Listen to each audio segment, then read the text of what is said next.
Good morning, everyone. And today's Sunday, and I worked on that air compressor for half a day. And like I said, we yanked the motor and the pump. That's a Champion pump, two-stage head. Size is R15. So that's a good little pump. 3, 5, and 7.5 are the horsepower ratings for this head, and we're running it on a 5. We've got a 5-horse Ajax motor. Ajax. Wasn't that what Wile E. Coyote used? No, he was Acme. So he had Acme. We have Ajax. Both very generic names. Anyways, we've got an Ajax single phase 5-horse Champion head. I am in search of they call this finned tubing, because this is tubing size. This is OD measured, and that's just a standard copper ferrule with the nuts that go up in here, and these go between the first and second stage to help cool down the air so you don't overheat the second stage of the pump. By the way, if you guys don't know the way these work, there's a large cylinder on this side and a smaller cylinder on this side. So this basically pulls in air. There's an air element here, or an air filter element, and the big head comes up and it'll smack the air down to maybe 100 psi, and then it'll push it through the finned tube to the second stage, and it's got a little tiny thing in there that comes up and pushes it down to, I don't know, maybe 100.5, and then discharges it out to the other one. So it compresses the air twice on the way through the head. So it's not just single pass in, single pass out. The air actually makes 2 trips through the head, and it's just dip and splash. Oiling, but the Champion's always ran pretty good. And then this is the inside of here on the end of the crankshaft. There's a centrifugal counterweight that relieves the air and basically bleeds down. This is the tank side. This is what, from here it goes straight out to the tank, so it's going to bleed that air out. When the pump's sitting idle, it'll bleed out, and that line will go flat. So when the pump restarts, it's not trying to start under a load.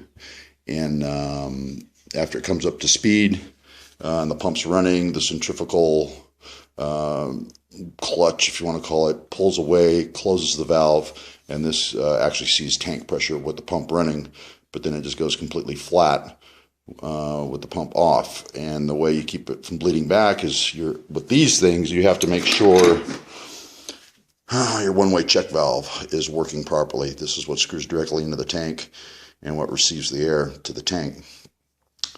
And that's just their way of doing it. They call it a centrifugal unloader, would be the technical term for that. So that's fun. Anyways, pump, motor, a bunch of other stuff. We had to de-Mickey Mouse a bunch of things. The tank, we stuck it in. I just finished pressure washing it. We did 2 things to it yesterday. Got it all apart, plugged every single port in it, put a gauge on one side that was capable of 400 psi, and then put my pressure washer. I hooked up my pressure washer here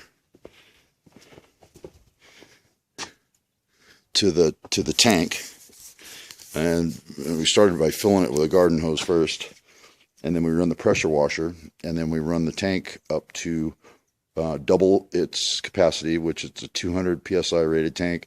We took it up to 400 with the pressure washer, and with all water in it, no air gap or anything. And the worst thing that's going to happen, if you've got all water in it and the tank blows and you're standing in the wrong spot, you're going to get wet. It's not violent like air. It's just a real gentle goosh. If you break a weld seam, and a pinhole weld will become immediately evident. So we did our own home-brewed pressure test to 400 psi. That's like I said, I think that's an ASME rated tank. Yeah, it is, and that's it was dated 1978. So it's pretty old, but the working pressure is 200. Been tested to 400, and after we're done with that, we drained all that stuff out, and now we got paint stripper on it, that jelly paint stripper, and we bagged it overnight.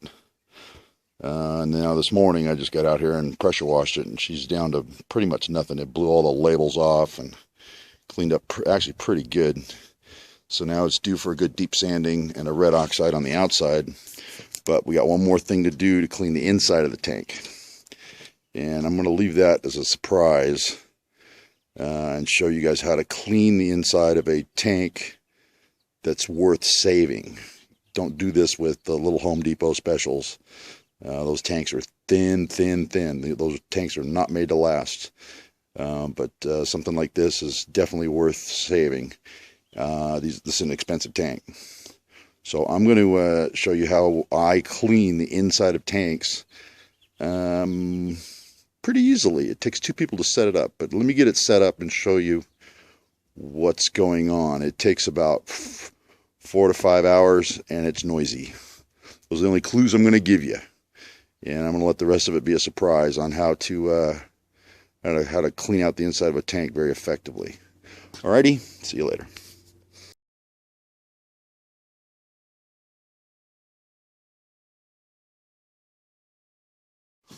Okay, welcome back. I'm getting ready to show you my setup.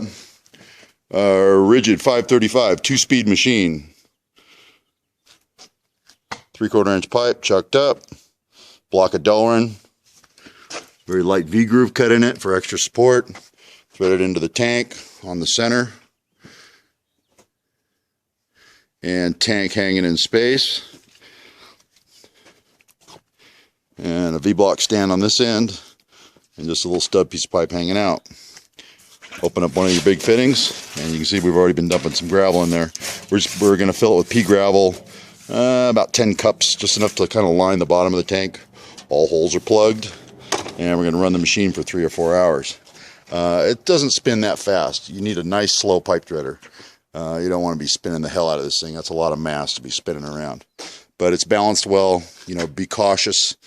When you go first firing it up, make sure that it's balanced. I was worried about those wood blocks that were bolted to the feet, throwing it out of balance, but actually they kind of counterweight the motor and pump plate on this side. So it spins really good. It doesn't vibrate, doesn't feel tippy or anything.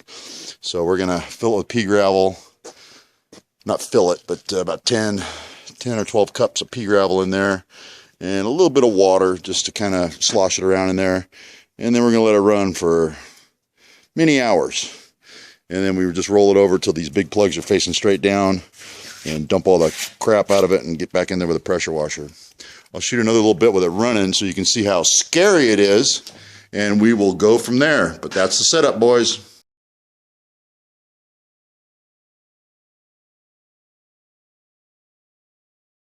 And as you can hear in the back, we got a tank spinning, and no one gets near it. Let it run for a few hours. Got about 10 shovel scoops of gravel inside of there with a little bit of water tumbling around.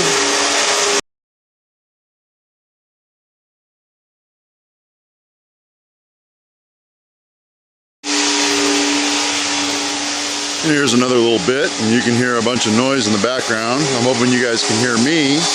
So I'm going to come around the corner here,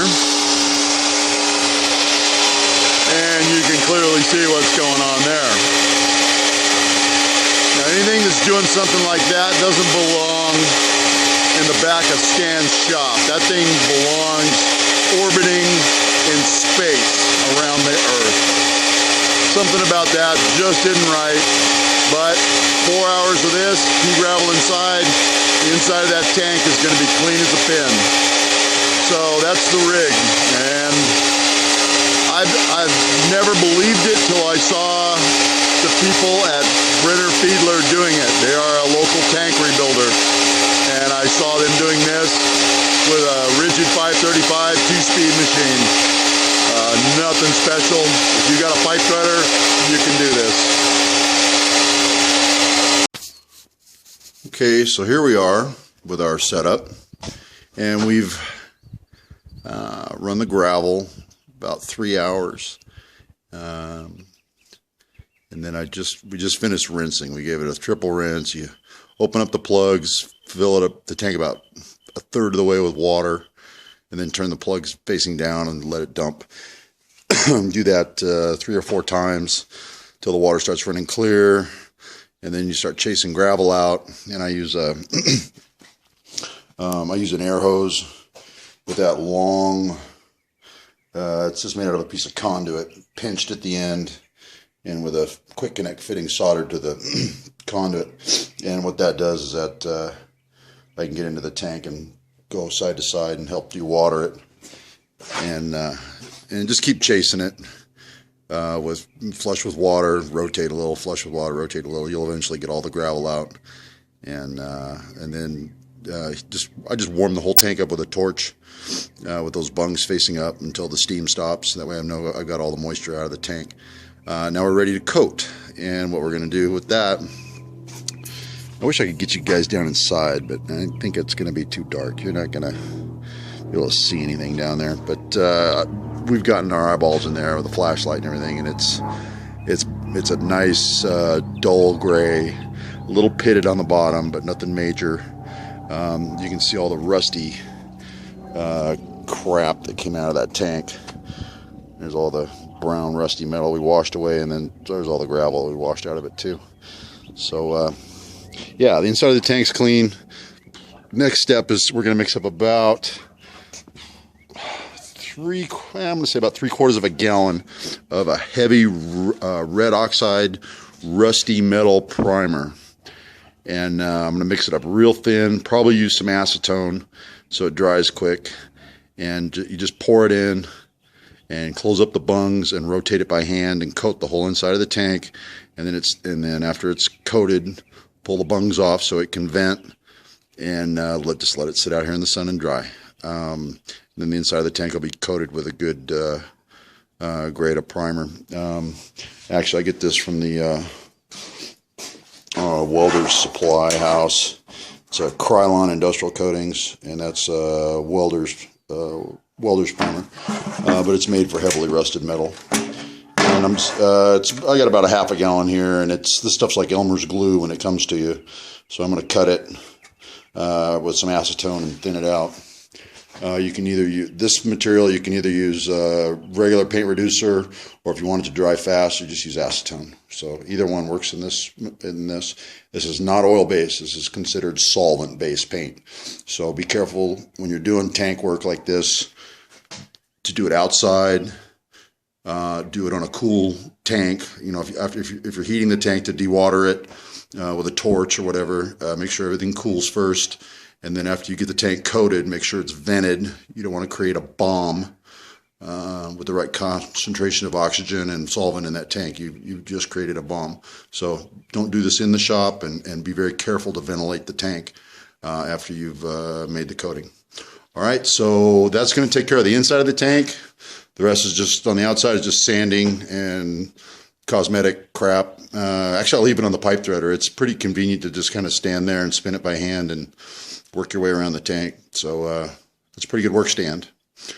Alrighty, so that's the end of this. Maybe I'll show you a few more after we start putting it together, or after I get it together. But yeah, we solvent clean the pump. The pump makes air, we know that. It had an oil leak. It had a big oily stain around this area. It's either the gasket in here, the gasket here, the sight glass, or the fill plug. So it's in this zone. So we're going to get it running and take a look at it and see what it needs. And maybe we'll give it an overhaul. You know, see how good the air is that it makes and how fast it pumps up. But the Champion pumps aren't bad. So we'll see where we're at with it. Alrighty, thanks for watching. Okay, so here's kind of the end of this tank portion of the air compressor revival. And I'm going to go over all the steps with you here really quick. First was a teardown of the pump and the motor and everything, get it down to the bare tank, and then get all the plugs out of it and make sure they're all freed up. If you have to put any heat on them, we had one that was real stubborn. We had to heat it up with a torch and get the plug out of it. But get all your plugs out of it. The next thing we did was sprayed the outside of it with paint stripper and bagged it overnight with just a plastic drop cloth, just so the stripper wouldn't evaporate. Then we pressure washed the outside. At that point, we plugged up the tank except for two fittings. We put a 400 psi pressure gauge on one fitting, and we made an adapter fitting to go for my pressure washer to the pressure vessel. And then filled the tank completely with water, fired up the pressure washer over here, and cranked it up, and just pulled the trigger on the pressure washer until we got 400 psi in the tank, and then let it sit, and then wait to either blow a seam or see a pinhole or see a failure somewhere.